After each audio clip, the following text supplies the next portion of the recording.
Hey everyone, so is AnyDesk showing a black screen or not displaying the remote desktop? Maybe you can't see the other device, or the screen just stays blank. Yeah, that can be super frustrating when you need to work remotely.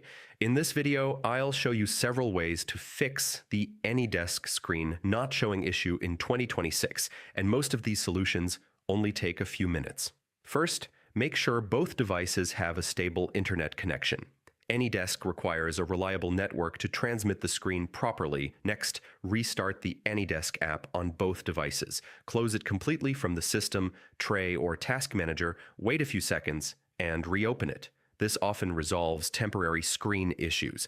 Make sure both devices are running the latest version of AnyDesk. Outdated versions can cause compatibility issues or prevent the screen from displaying. Check the display settings on the remote device.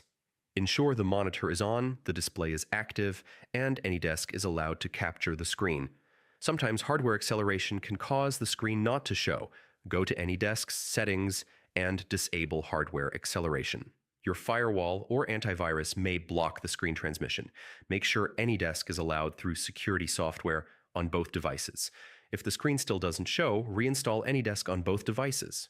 Uninstall, download the latest version from the official website, and install it again. This usually fixes persistent display issues. And that's it.